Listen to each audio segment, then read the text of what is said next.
Okay, everyone, it is 7 o'clock, and I'd like to call to order the regular meeting agenda of the Township of Lyon Board of Trustees. It is Monday, October 3rd, 2022.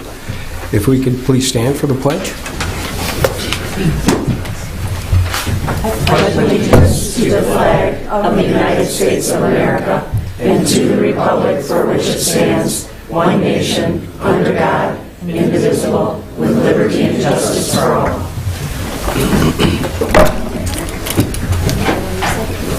Okay, thank you. April, could you please show that we all are all present? Yes. Moving on to the approval of the consent agenda. I'll make a motion to approve the consent agenda as submitted. I'll support it. All those in favor say aye. Aye. Any opposed? All right, moving on, the approval of the agenda. Leslie, did you have one thing you'd like to add? I would like to request to add a discussion about the Tanglewood Road SAD and the possibility of allowing Sunday work. Okay, could we add that to K under new business? I will make a motion to approve the agenda as amended, which would be the addition of item K, Tanglewood, working hours. I'll support. All those in favor say aye. Aye. Any opposed? All right, moving on to announcements and communications. I do have a couple. We have the general election, which will be Tuesday, November 8th, which made our first meeting not a Monday night. It's going to be Tuesday, November 1st instead. So just a reminder to everyone that we scheduled Tuesday, November 1st due to the general election. We will have our regular scheduled board meeting. Also, with election news, our ballots are in for absentees, so if anybody is in need of an absentee ballot, please come to the clerk's office, send us an email, call us, and we'll make sure that you get one if you need one. Okay. Thank you. Anyone else? Okay, seeing none, we're going to move on to the call to the public. Anyone can stand up and talk about non-agenda related items. Please keep it at 3 minutes if possible, and name and address for the record. Thank you. Bob Ziegler, South Lyon Area Youth Assistance, 1000 North Lafayette in South Lyon. And I have with me Al Credit. I'm a Lyon Township resident and board member for South Lyon Area Youth Assistance. And I passed out the brochure that we have. Everyone got a copy. And our newsletter. So read it over and you'll get more detail. Just to run down on our things that we do with the money. And again, thank you for the funding that we receive from the township. It gets used very well. We have a caseworker, of course, that works with young people that get into difficulty with the police or with the school for truancy, things like that. And she calls the family in to do counseling with the family and the child. So it's a real good thing. Her salary is paid for by the Oakland County Court, the family court. And we have a camp program in the summer for kids that the benefit to the child is really, really good. A Mentors Plus program that we're getting back. We had to stop doing it during COVID, but now we can do it again. We're looking for mentors. We have 2 boys that we'd like to match up with an adult. And a Warm Quote program for children going to school that can't afford a good coat. And we have a program worked out how to do that without just giving away coats. And it's to help families that can't afford them. Back to school shopping, family education, skill building, tutoring, scholarships, friendship circle, youth recognition, summer enrichment, and shop with our programs. I'll leave a few brochures in the back for someone that might be interested. We need volunteers. We always need volunteers. Now you want to talk about? Yep. So part of South Lyon Area Youth Assistance SLAA is absolutely about helping at-risk kids, but we do a wonderful job of celebrating those children throughout the community that have volunteered, received good grades in schools. I'm actually the board member for Youth Recognition, so we partner with St. Joe's Church where we get to recognize upwards to 300 kids from middle school through high school. We also participate and we have some of our fundraising money go toward a scholarship for those same students We typically will nominate anywhere from 4 to 6 seniors. They go through an interview process, very intense. They have to be nominated by counselors, teachers, or volunteer organizations. But I love the fact that we get to celebrate our young children throughout our community, working hard and, representing the community. So that's also the other good side of SLAA that I enjoy. So please check out our flyers. I see the countdown going, so thank you guys for your time today. Thank you, guys. Thank you very much. All right, anyone else like to come on up? Hello, my name's Linda DeBiro. My address is 24116 Meadow Creek Circle East here in South Lyon. I live in the Stone Lace subdivision. I'm actually here with 2 concerns. The first one is the ordinance that is to be applied to model homes in subdivisions. In our subdivision, as you are probably aware, the Healy sub a model home is still in our sub and actively operating out of that model home. Their website still lists that address as their sales office. We have myself. I'm on the board there. There was also another board member that we have approached people entering and exiting that model and asking them, are they looking at that home for sale? And they said no. They are picking out and purchasing their next home in their next subdivision. So we know the residents in Stoneleigh are aware that they are running the business out of there. They sold their last lot on June 10th in our subdivision, and according to the ordinance, which I printed out, says that they must list it for sale and cease all business out of that sub. Now, I'm sure since June 12th, Healy has sold lots in some subdivision through that model home. They had to. We're at October 3rd.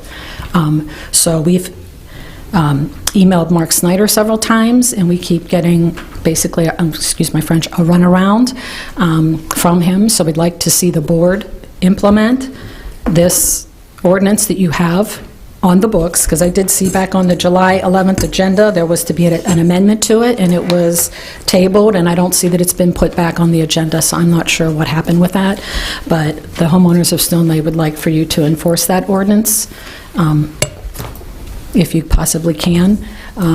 My second issue is I was wanting to inquire about the sheriff's substation that is in the bottom of this building. I thought that that was to be manned 24/7, and I see now that there's a sign on the door that says they're only there Monday through Friday, 7 to 3. I wasn't aware that that changed. I thought that the substation here was to support the community and that anybody could walk in there with a problem or talk to or get assistance from a sheriff, and I don't think that's the case anymore. I think it was previously.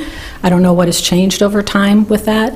I know that we paid for that bond millage that was approved in 2014 to hire the additional police and fire to service the community, but to me, that substation is not servicing the community from Monday through Friday, 7 to 3. Those are office hours. A police station should be 24/7, like a hospital. I mean, if a resident has a problem, I had a situation where I had to call, and they sent me to Pontiac. I can't even call a non-emergency number and talk to someone in Lyon Township. They sent me to Pontiac to take a phone call to a dispatch, and I'm not sure where the disconnect is between the township and the sheriff's office, but if the community paid for that millage, we're entitled to that service. We're paying for that service. So why this station is not manned downstairs 24/7? I guess I'm looking for an answer and an explanation, because I'm kind of confused as to why that's not happening.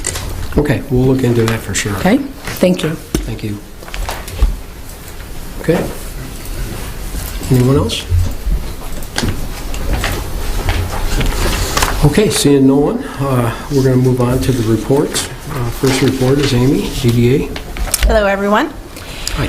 I gave you a copy of my director's report in your board packets tonight, but just to highlight a few things, we do have some ribbon cutting open house events that are coming up in our industrial district in the next couple of weeks. NLB is going to be hosting a ribbon cutting and open house on Friday, October 7th. That's going to take place at noon. And then I've also been working with Zeiss. They are going to be hosting an event on Wednesday, October 12th. The actual ribbon cutting itself will take place about 11 to 11:15 a.m. And each of these open houses will have facility tours and other activities taking place at their location. So everybody is invited out to that. I've also been working on updating our liquor license application and scaling that down from what its current or previous form was, so we're streamlining that a bit.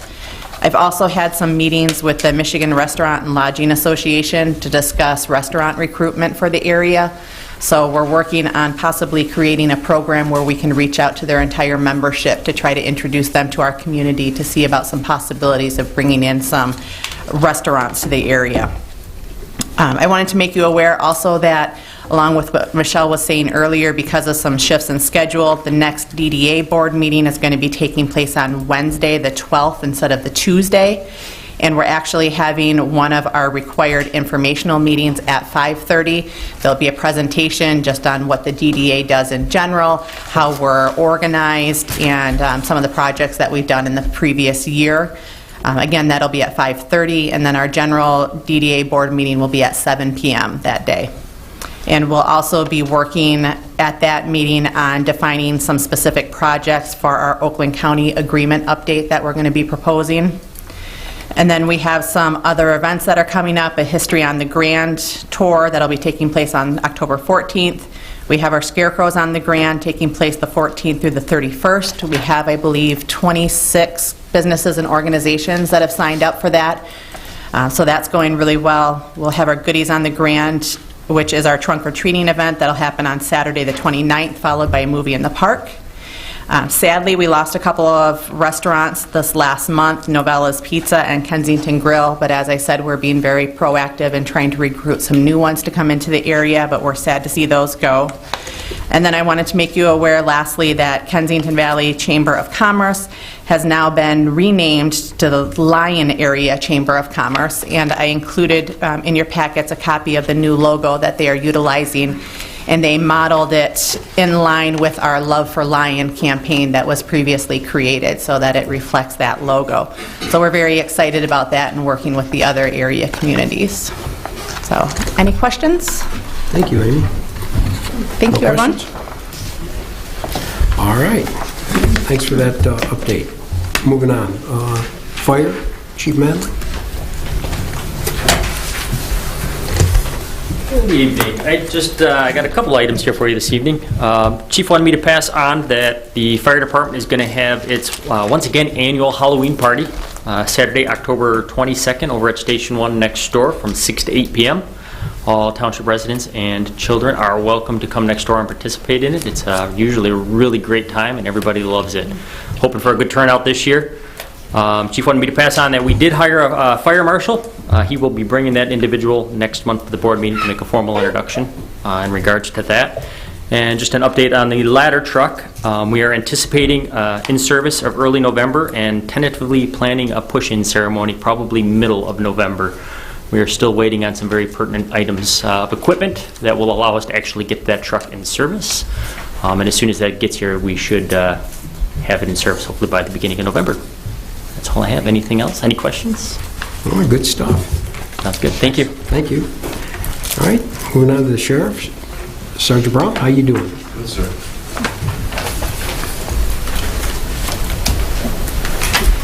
Good evening, members of the Lyon Township Board and the citizens of Lyon Township.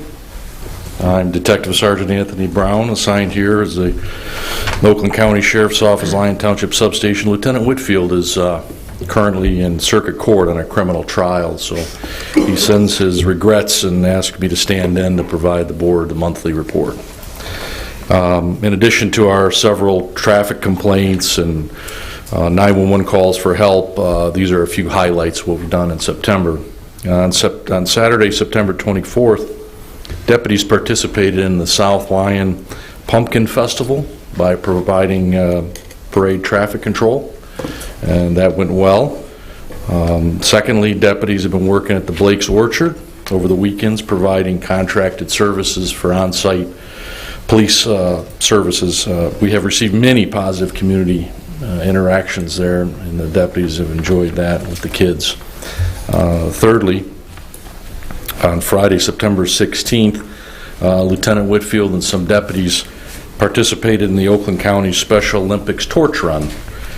They carried the torch over 5 miles through our township and passed it on to the Wixom Police Department, and this event was televised in support of the Oakland County Special Olympics. And lastly, in this past month of September, the Detective Bureau removed 3 minor children from an uninhabitable home.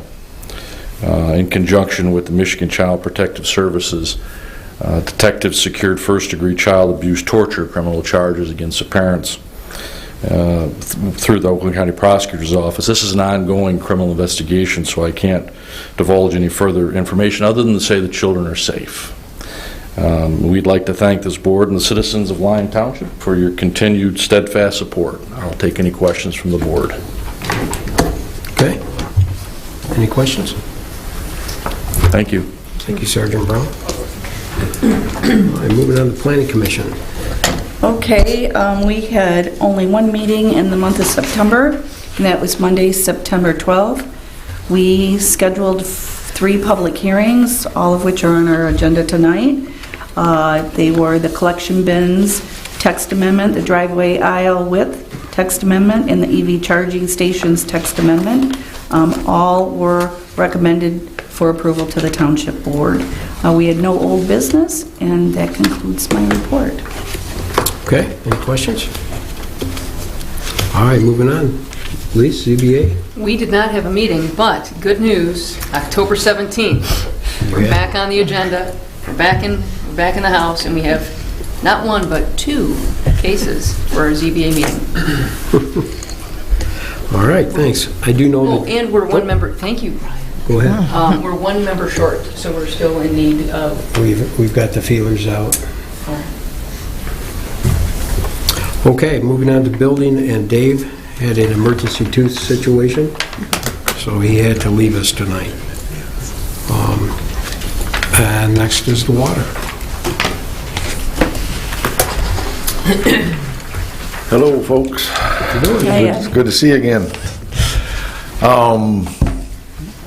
We're really, really close to turning on the soft water down at Woodwind. Actually, we will be making soft water this week. To kind of update you where the system is right now, the township water for the past 7 to 10 days has been supplied totally from the South Hill Water Treatment Plant. We were having difficulty getting all of our meters and everything calibrated and trying to keep Woodwind online, so we just shut it down for a couple of days, watched it carefully. South Hill is more than capable of supplying the entire township with water, so South Hill's been providing the water. Woodwind's been shut down except for testing procedures, and everything is all, you know, the mechanical part of it is all working. I was just down there all day today, actually, making a few more modifications with my chemical engineer. We will have 1 more day of let's say startup, and then we most likely on Wednesday or Thursday we'll start processing water through the Woodwind plant and wasting and going to waste, and you know, don't misunderstand where we're at here. The way the process needs to work with softening is we will run the softening plant. We figured out a way where we're going to be able to run that Woodwind plant, soften the water, and then waste it for 2 or 3 days, most likely. We're going to run it maybe even up to a week, okay? During that time period, we'll adjust the chemicals, train Anthony's, train Highland Treatments folks on how to operate it sufficiently. And we will take certified tests that we will send into a certified lab and get those results. Those results then to be forwarded to Eagle, and Eagle then will give us permission to turn the softening on for the township. I'd love to tell you that Eagle's response will come in 1 or 2 days, but I just don't know. I mean, it may be 1 or 2 months. I don't know. We just don't know, okay? This is kind of a new process, as you know. This is the first time this type of softening has ever been used on a municipality in the state of Michigan. And so there's taken lots of precautions here to make sure that the water quality is exactly the way we want it. Understand that all of the hardness will not come out of the water. You'll still have the magnesium hardness. All we're going to do is remove 100% of the calcium hardness. So your water will go from about 24, 25 grains of hardness down to 11, 10 maybe, somewhere in that range. I'll be able to give you a little better indication of that next month after we've run the system for a while. But I feel like having a ribbon cutting. I tell you, this regulatory, it's been a regulatory nightmare here, and a vendor, it's just been a crazy world the last 18 months. But we're there. I'm happy to say that we are there, and we'll get the system online, and I'll notify the board when we actually get to go ahead to make it happen. Questions? Any questions? Anyone like to ask any? Amazing. All right. Yeah. Thank you. Thank you. Thanks, Ed, for coming. Okay. Thank you. All right. That'll conclude our reports, and now we're going to move on to, we have 4 consecutive public hearings. And before we go into the public hearings, I would like Amy to kind of explain what exactly this is all about to the public. So I included a memo in your packets tonight, but just to give an overview of that, the 4 different resolutions and public hearings that we're doing tonight are in regards to our industrial development districts. And establishing an IDD is the first step in a 2-step process for considering tax abatements. There are currently 13 IDDs in Lyon Township.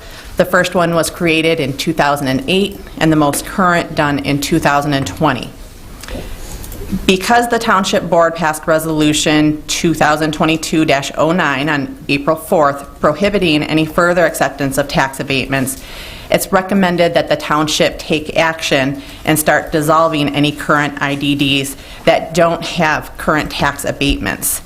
Because if we don't do that, it may be conveying an incorrect message that the township is willing to consider tax abatements at this time. Please note that only IDDs without an active tax abatement are able to be dissolved in whole.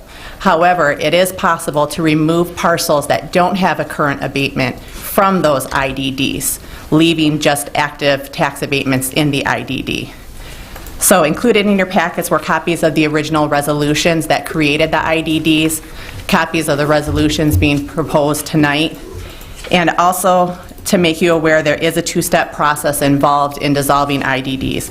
One is that the local government unit gives 14 days written notice by certified mail to all of the property owners within that IDD, which you have copies of in your packets, and then holding a public hearing on the termination of those IDDs, which we are doing tonight. So were there any questions from the board on specifics about this process and why we're doing that? Okay. Anyone? Nothing, Darren.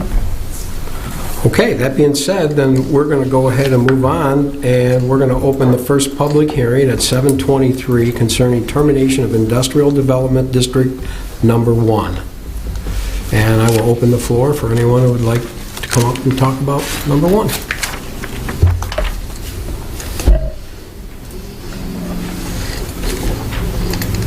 Okay, seeing no one, we're going to close the first public hearing at 7:24. And we're going to move on to the second public hearing concerning termination of Industrial Development District Number 4. And we're going to open that public hearing at 7:24.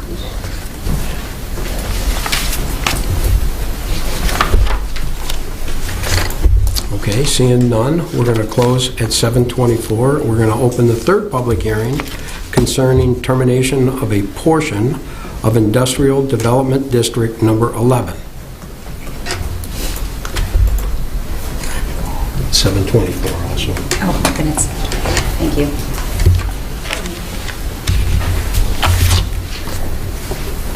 Good evening. I'm Cindy Victor, and I represent GSL Holdings, and I'm here on District Number 11. GSL Holdings has property in that district which is specifically identified. Being handed out to you is a letter that has the comments that I'm about to make in it. On August 19th, 2020, the reason that we're here objecting to this resolution as to 11 is that there is a potential certificate available, and so it is not the proper time to terminate this district. As this board knows, and we've laid out in history here, applications were submitted by my clients for speculative building certificates. On August 19th, 2021, GSL submitted an application for an application for industrial facilities tax exemption certificate for speculative building for 55285 Lion Industrial Drive, Unit 20, New Hudson, which we'll call the Lion 20 property. There was already an established industrial development district. At that time, in August of 2021, my client was told the township would not process the application in the time period, let alone the 60 days that are required by MCL 207556, because GSL had filed an unrelated case alleging constitutional torts against the township on July 18th, 2021.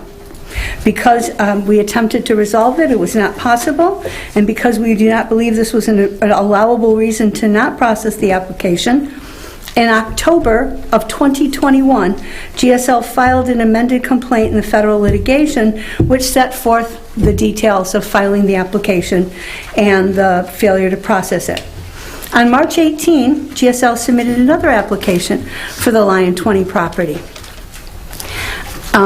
Pursuant to MCL 207.556, the township had 60 days to either approve or deny the application. Those 60 days passed. Nothing happened. A representative of GSL contacted the township to ascertain whether it was approved or denied, and at that time, for the first time only, they told her that the application wasn't signed. Although she believed she had submitted a signed application and some additional copies, she went back on May 20th and executed the second application. It came before you on July 5. The same time on, excuse me, in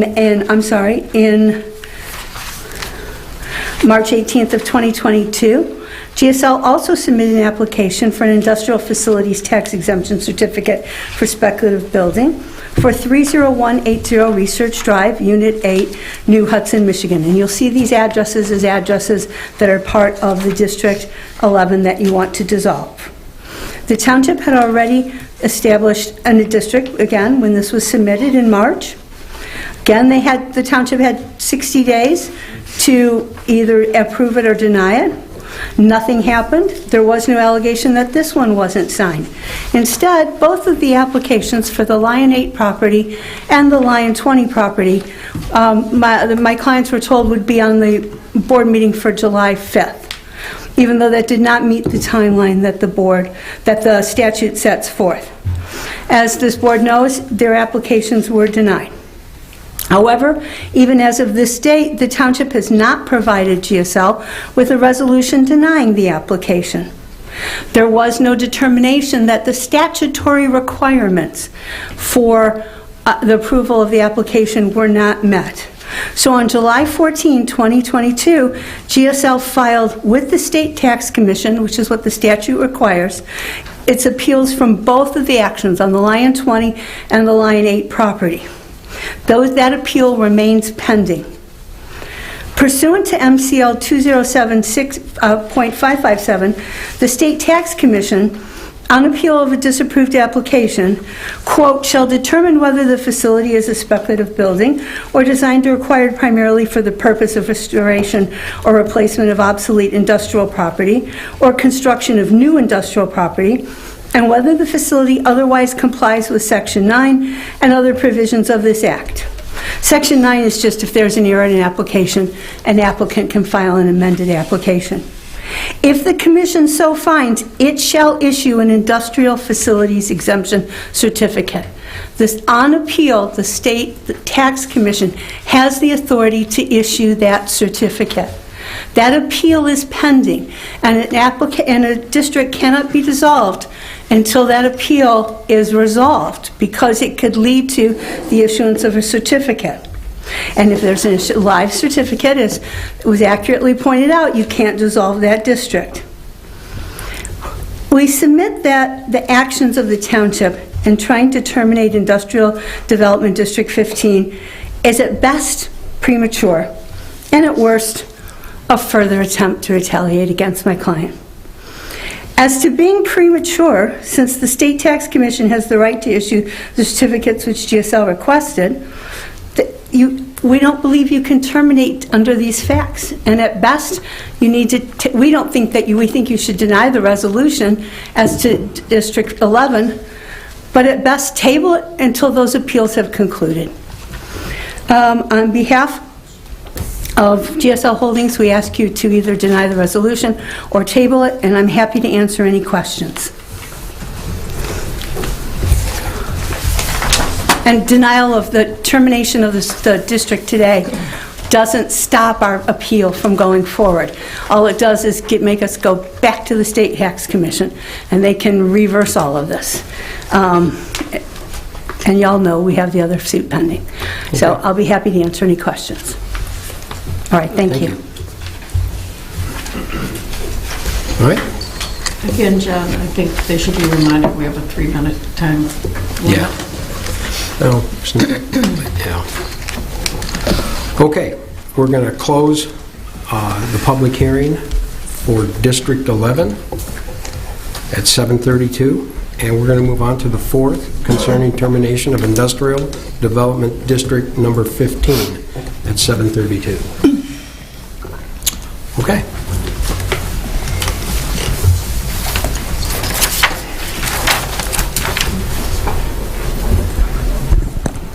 Good evening, everyone. I'm Ryan Marsh with Wallbridge Real Estate Services. Wallbridge has enjoyed a partnership with Lyon Township for nearly half a century through the collaborative development of several hundred acres of contiguous land. Growth, redevelopment, onshoring, and expansion of existing industry are central to the security and vitality of our nation, state, and this township. To encourage economic development and work through these goals, our state enacted the Plant Rehabilitation and Industrial Development District Act. Following the act, the township held a required public hearing to establish Industrial Development District number 15 on September 8th, 2020. At a properly noticed meeting, 1 month later, the township formally established Industrial Development District number 15, which included our property.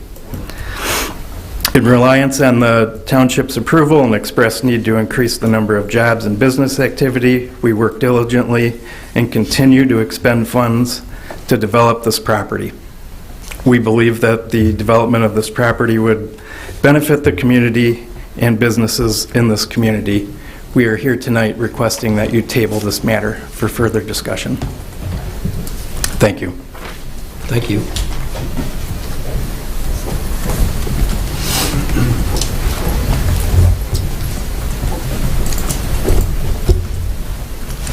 Good evening, dear members of the board. My name is Stephen Chesna. I'm the Chief Financial Officer of Wabasto for the Americas region. As you are aware, we are the tenants in the Wallbridge building located in IDD number 15. We currently have 262 employees, including residents from Lyon Township.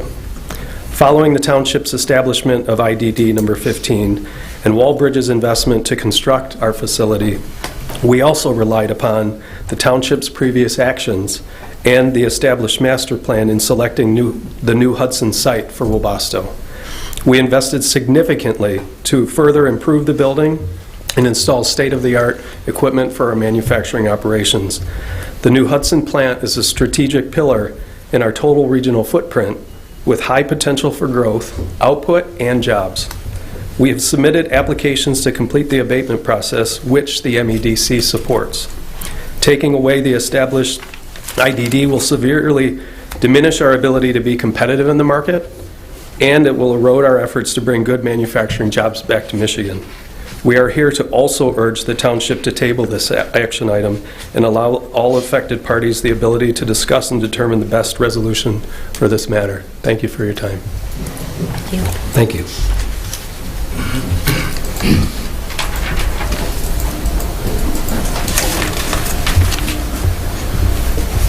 My name is Alan Ackerman. I will be short because I thought there was a 2-minute limit, so we split up a couple of the speeches here to make sure we stayed short. I'm the attorney here for the company, the owner.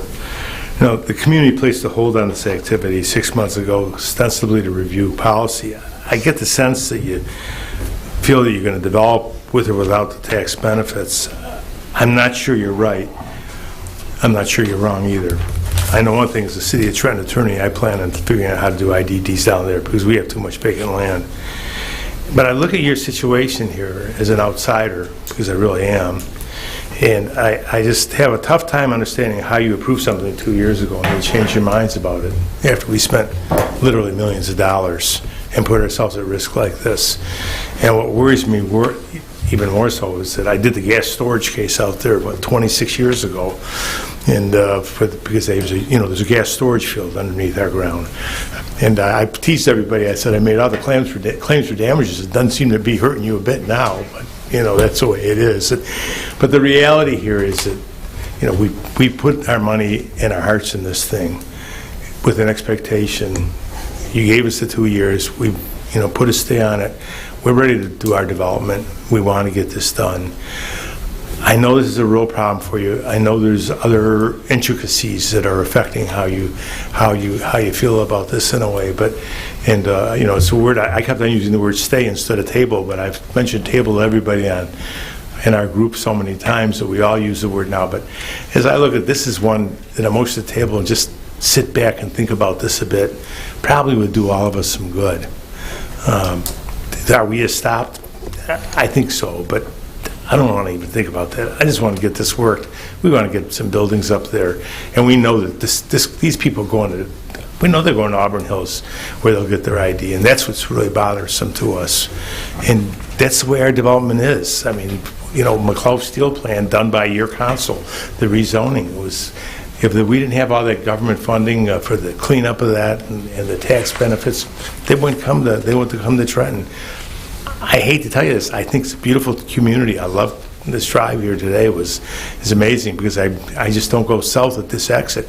You got lots of things going on, but I don't see how you're going to do this on this kind of short notice and this thought process. If you've made your minds up already, I guess you have, but I also urge you to table this and just give it a little thought.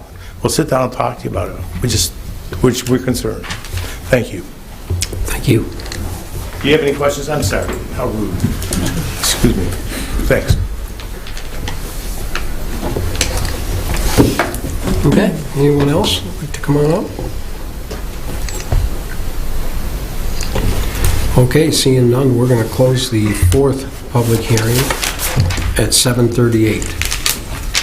All right, we're going to move on to unfinished business. The first unfinished business is just a amendment to an ordinance for sewer and water going to outside boundary lines. Brian, anything changed or? This one's actually Leslie's. Is that Leslie? Yeah, Was there anything changed for that one? Are we still good? No, this just is the second reading. Nothing's changed, no from No. first. Okay, so nothing has changed. This is to address the extension of the water, under the multi-water agreement. Yes. Okay, so I want to make a motion. I'll make a motion to for the consideration of the second reading of the adoption of ordinance number 10-22 to amend the Charter Township of Lyon Code Ordinances, Chapter 46, Utilities, Article 2. Second that motion. Did you second that, John? I did. All those in favor say aye. Aye. Any opposed? All right, we're going to move on to new business. And the first action to new business is the approval of resolution number 2022-25, termination of Industrial Development District Number 1. Anyone? John, I'll make a motion to approve resolution number 2022-25, termination of Industrial Development District Number 1. Support. All those in favor say aye. Aye. Any opposed? All right, we're going to move on to number 2, approval of resolution number 2022-26, termination of Industrial Development District Number 4. Hey, I'm on a roll. I'll make a motion to approve resolution number 2022-26, termination of Industrial Development District Number 4. I'll support. All those in favor say aye. Aye. Any opposed? All right, we're going to move on to approval of resolution number 2022-27, termination of a portion of Industrial Development District Number 11.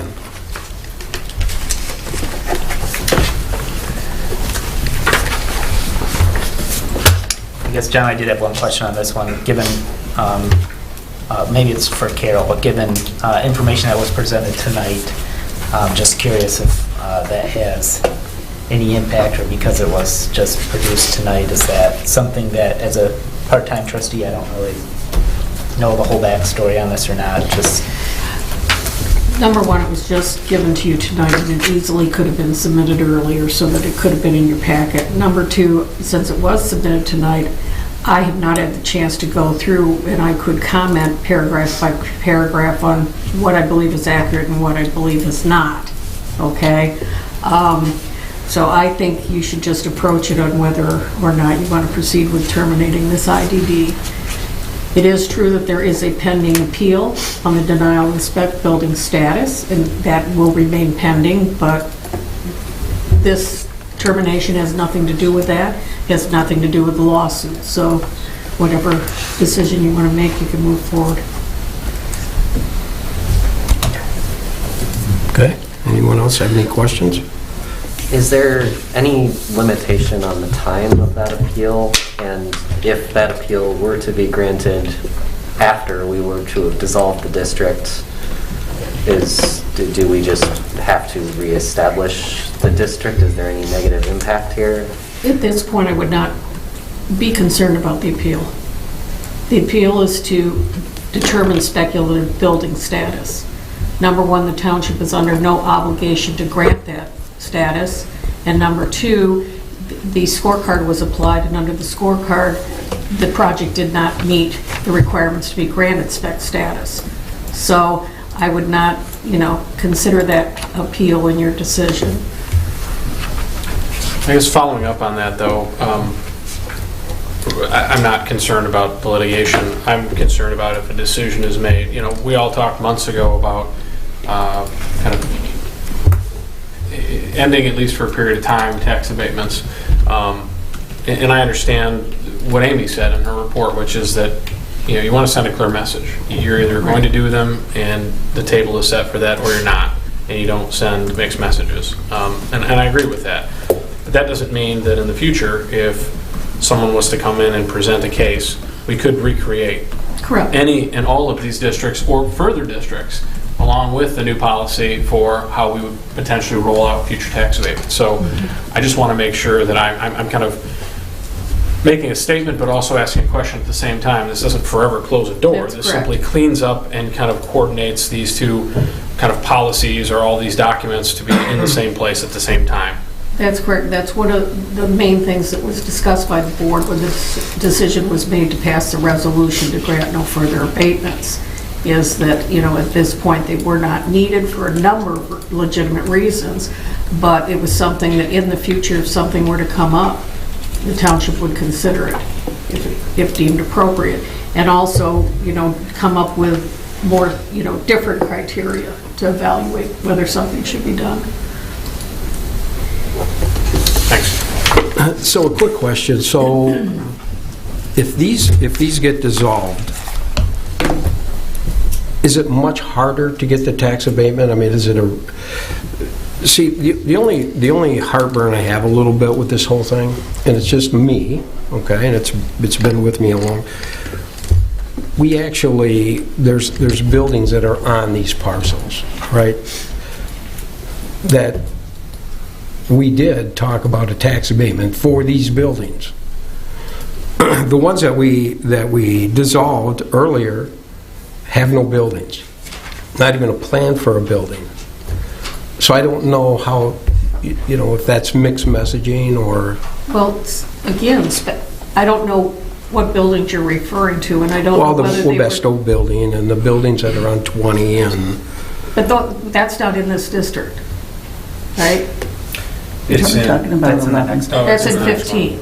Yeah, 11. I'm talking about 11. The building that's on 11, there's a building where Webesto's setting, I mean, That's in 15. That's in 15. Yeah, I'm talking both. Oh, okay. All right, so you're talking about a different district. I'm just asking questions. I don't know how hard it would be to go back without the IDD. I mean, on the ones that have no buildings, you know what I mean? Is it totally different? No. I mean, the fact that there's a building doesn't give them a right to a tax abatement.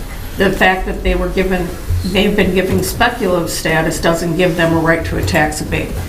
So this is purely a policy decision for you to make here. It's the same things that we talked about when the resolution was originally passed about not granting any more of these. So this is your policy decision to make, but I don't view that it makes a difference whether it's vacant or there's a building there or spec status was granted, because granting spec status doesn't guarantee a tax abatement under the law. So again, it sort of falls on you for policy, unfortunately. I understand what you're saying, though. Carol, I have a question, if John's done. So the purpose, just to clarify some of the legalese, so this item says to terminate, that we're discussing is to terminate a portion of the industrial development district, number 11, and then also number 15. So is the only thing that is covered within that industrial development district tax abatement? Or are there any other pieces? That's what the IDD is for. But is there is there anything that's kind of under that umbrella that could, that would be negatively affected just in day-to-day operations of any sort? I mean, that's the only thing it is the IDD is only dealing with tax abatement. There's no other... Not that I can think of. Okay. I just didn't know if there was anything that if we eliminate this, then, oh no, this could have a negative consequence that we didn't consider. It's really only it's a one-trick pony. Correct. Okay. And if I could speak, Carol, too, just to give some more information on it. When the board passed the resolution back in April, the intention was to stop the tax abatement applications coming in. However, after it was passed, we realized through discussions with the county that if any businesses were in an established IDD, we still had to accept their tax abatements.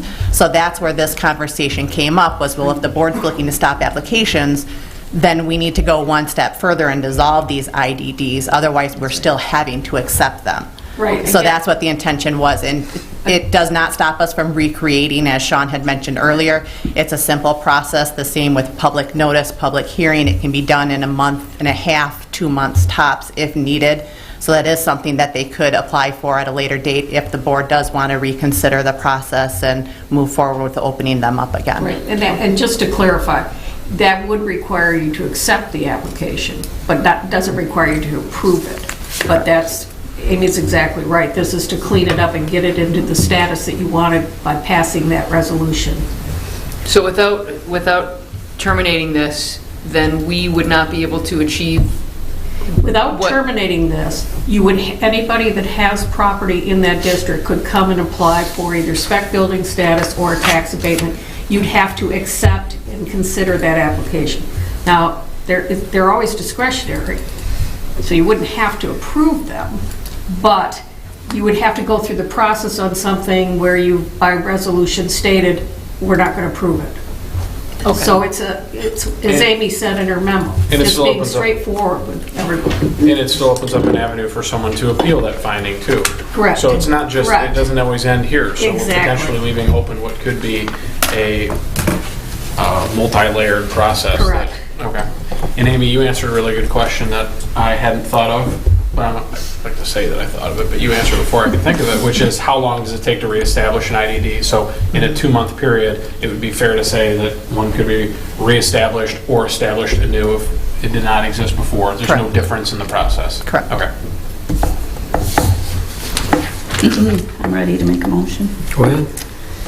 I want to make a motion to approve the resolution number 2022-27, termination of a portion of the Industrial Development District number 11. I'll support. Okay, we have a motion to support. All those in favor say aye. Aye. Any opposed? All right, moving on to approval of resolution number 2022-28, termination of Industrial District number 15. I'll make a motion to approve resolution number 2022-28, termination of Industrial Development District number 15. I'll support. All those in favor say aye. Aye. Any opposed? Okay. All right, we're going to move on. These next ones are ordinance amendments, text amendments, kind of housekeeping things. Consideration of ordinance 11-22 to amend the code of ordinance for collection bins. Brian? Yep, I can start with that. Thank you, John. The collections bin ordinance that is before you, and we will get this into ordinance format before your next meeting, but the Planning Commission has discussed, actually this was brought up in 2019 and kind of fell by the wayside. Ultimately, we have several collection bins. These are where somebody may have a bin to donate clothing or toys for kids or things like that. We have several throughout the township, and several have been left in disrepair. And so that was the impetus for creating an ordinance where we can monitor who is installing one of these bins.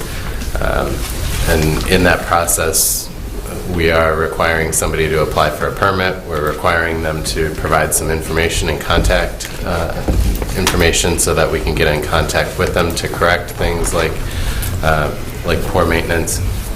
We've also got a few things in terms of where they can be placed, how large a bin can be, some dimensional requirements as well. But the big thing is filing a permit with the township so that we know where they are placed and who to contact when we need some maintenance done to them. So that's what this ordinance does. I can take any questions that you might have. I'll make a motion that we move ordinance 11-22 to second reading. I'll support. All those in favor say aye. Aye. Any opposed? All right, let's move on to the driveway aisle width amendment. Okay, thank you, John.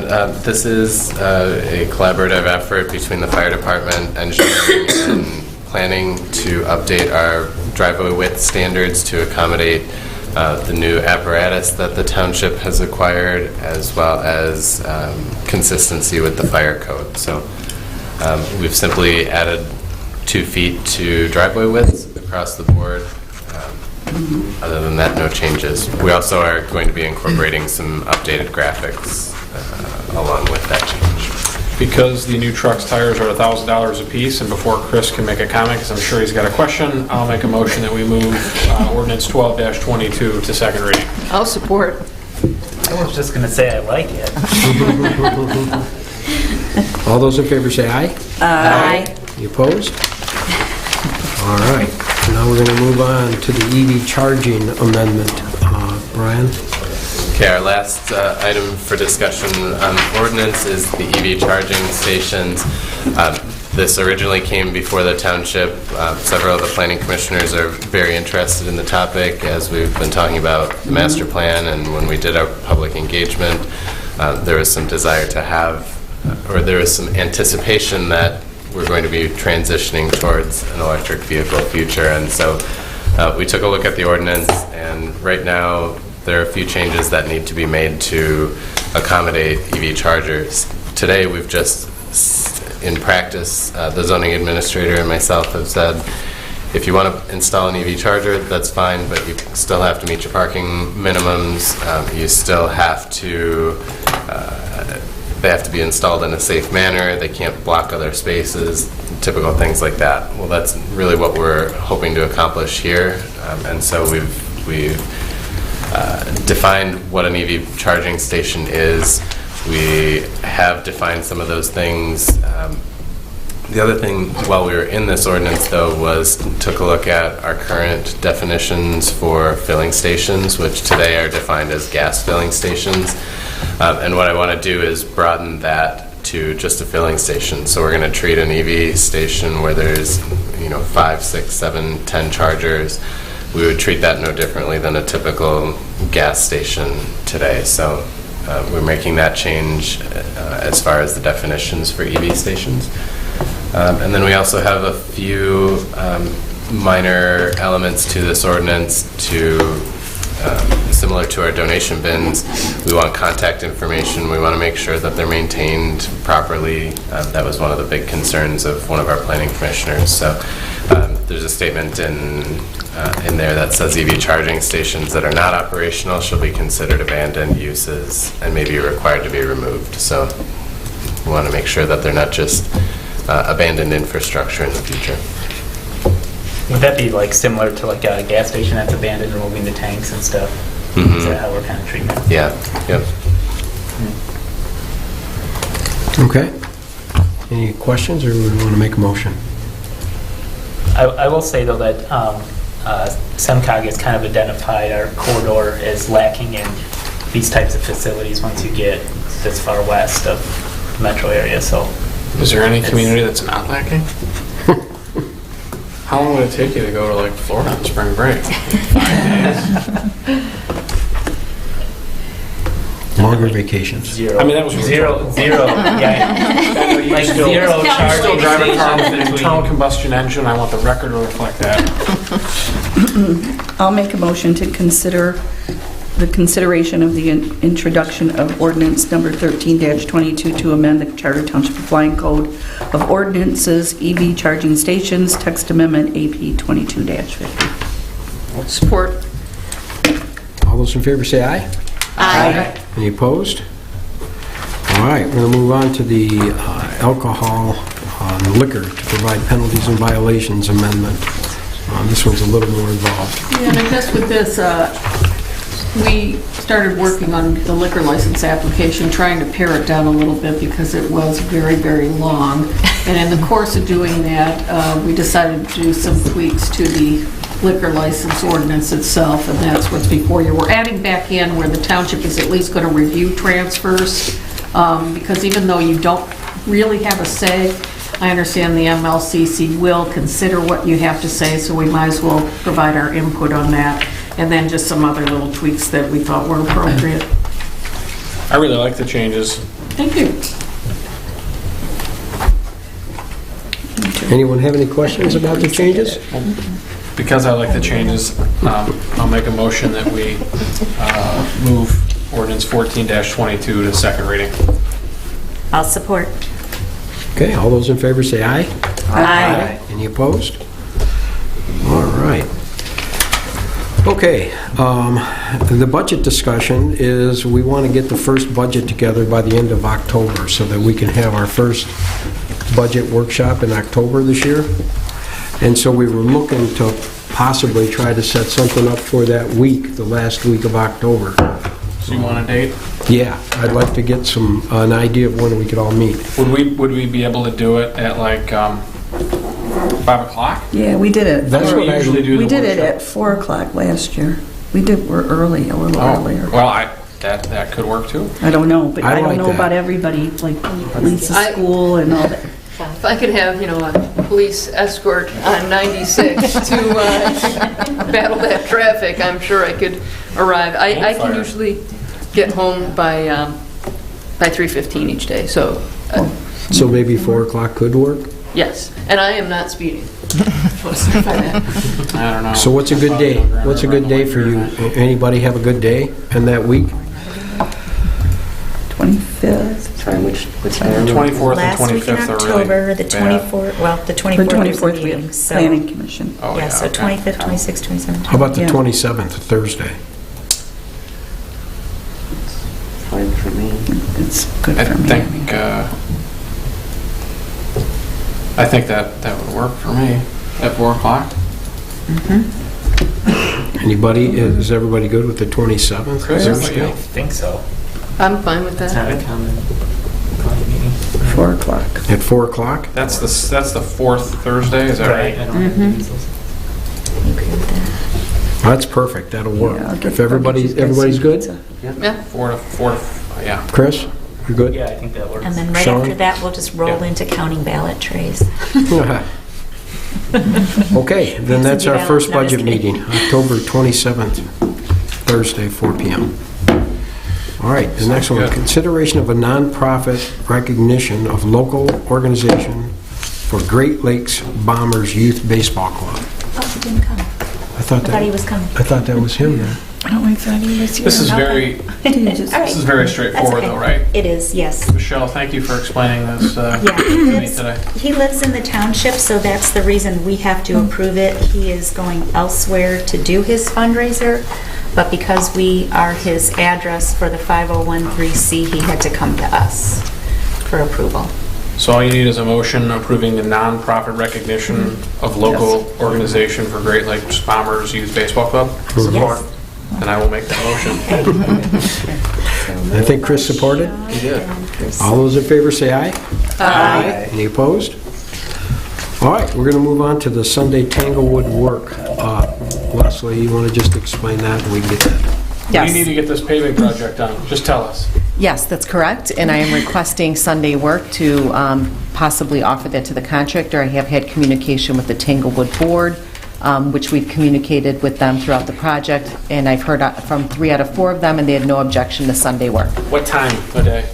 Well, we wouldn't start typically until at least 8 a.m., but I would get more information from the board, the HOA board, before I even offer this to the contractor.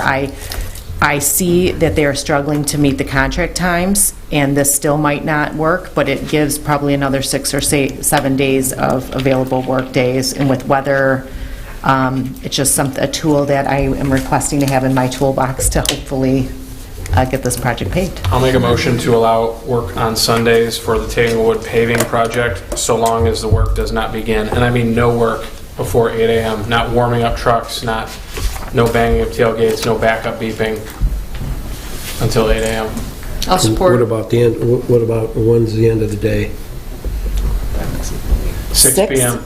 8 to 6, is that what you want to put in the motion? Yes. Okay, 8 to 6. I'll still support. All right, all those in favor say aye. Aye. Any opposed? Okay, we're to the closed session. I'd like to make 2 motions. First, I'd like to make a motion that we enter into closed session for consideration of Oakland Southwest Partners LLC versus Lyon Township, Oakland County Circuit Court, case number 2022-195741CZ, in accordance with Open Meetings Act MCL 15.268E, as an open meeting would have a detrimental effect on the position of the township. At 8:02 p.m. At 8:02 p.m. I'll support. Okay, will you please call this by roll? Roll. Okay. Pat Carcone? Yes. Michelle Cash? Yes. John Dolan? Yes. Lisa Blades? Yes. Chris Enlow? Yes. Sean O'Neill? Yes. Robert Swain? Yes. I'd like to make a motion that we also move into a closed session to discuss pending litigation between Lyon Township and Burrell Investments, LLC, Oakland County case number 2012-130753-CE, in accordance with the Open Meetings Act MCL 15.268E, as an open meeting would have a detrimental effect on the position of the township. At 8:03 p.m. I will support. At 8:03? Yep. Okay, we have a motion and a support to go into closed session. Could you please call this by roll? Chris Enlow? Yes. Sean O'Neill? Yes. Robert Swain? Yes. Pat Carcone? Yes. Michelle Cash? Yes. John Dolan? Yes. Lisa Blades? Yes. Okay, we will adjourn to closed session. And for the public, information. We will not be returning after closed session with any motions on either of these. We will simply be returning to close out the meeting. Great. Okay. Thanks.